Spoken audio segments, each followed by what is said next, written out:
خێمەی خوێندکارە دەرچووەکانی کۆلێژی زمان و زانستە مرۆڤایەتیەکانی زانکۆی گەرمیانە لە خانەقین. ماوەی 28 ڕۆژە خوێندکارانی کۆلێژەکەی خانەقین دژی دامپێدانەنانی بڕوانامەکانیان لەلایەن حکوومەتی عێراقەوە خۆپشاندان و گردبوونەوەکەیان بەردەوامە و بە شەو و ڕۆژ لە نێو خێمەی بەردەم کۆلێژەکەیان دەمێننەوە و بە ئومێدی ئەوەی کێشەکەیان چارەسەر بکرێت. تاقە ڕێگا بۆ ئەوی دەنگی خۆوان بە هەموو لایەنەکان بگەینین ئەم خێمەیەیە. ئەم خێمەیەماندانە وەکو جەناب دوت لە بەردەم کۆلێژەکەدامانەوە ماوەی 27 ڕۆژە.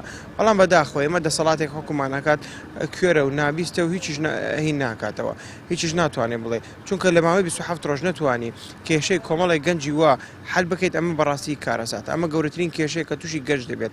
گەنج لێرەکە زانکۆی تەواو کردە، خوێنی تەواو کردووە، تاکە هیوای قەڵەمەکەیەتی و شەهادەکەیەتی ئەگەر لی بێبەشی بکەیت ئایا ئەو گەنجە چی لێ دەرەچێت؟ دوای ئەو هەموو زەخوتە و ئەو هەموو بێکاریە ئایا ئامانجیان چییە گەنج بەکوێ بکات؟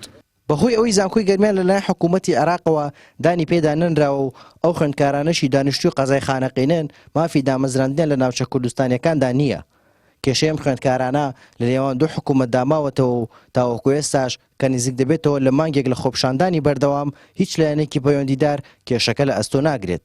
وەڵی ماسەگەانی ساتێ بۆ کە داواکاری ئێمەکە یەکەمەکانی هاتیینە بۆ ئەمێ من یەکێکی میساتێ دەرچوانی بەشی ئایتیم سێم دەچمە لە سەر بەشەکەی خۆم داواکارەکەمان تا مافی خۆمان بدەین کە حکومەت دەڵێ سێکەمەکان گەرەکە دامەبمەزرێن گەرەکە لە کۆلێجی خۆیان دامەبەزرێن و دانش بکرێن و ڕاتمیان بۆ ببەزرێتەوە. ئێمە تا ئێساتی هیچ لەو مافامانە بەدەست نەکەوتە لە 2016 بزانام تا ئێساتی هیچ دامەزرانێک بۆ یەکەمەکان نەکریەوە. وەڵام ئینشاڵڵا بەردەوام بین تا ئەوەی ئەنجامێکمان بێ کە شتێکمان بۆ بکرێ. ئێمە بێ ئەنجام لەمێ ئینشاڵڵا دەناچوی هەر بەردەوامی من.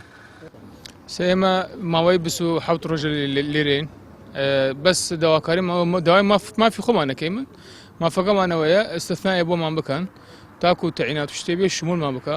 ئێستا لە کوردستان مەسەلەن عەقدێ بێ شتێ بێ تەعیناتی بێ ئێمە وەرناگرێ لەسەر لە بۆن کارتی زانەریمان خانەقینە تاکو کە لەرە دێ و ئەوەی مرکزیش تەعیناتە تێ بۆمان یعنی بەس هەموو وەرمان ناگرێت شمولمان ناکە تەعیناتەکە لە بۆنەوە زانکۆکە دام پێ نەدراوە.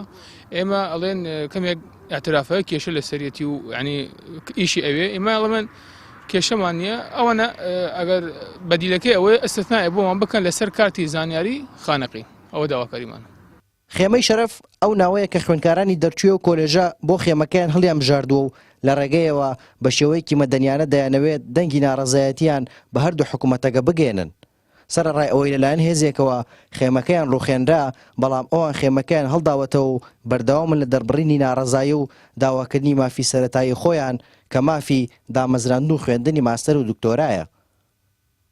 هارون ڕەشید، کەناڵی ئاسمانی پەیام، خانەقین.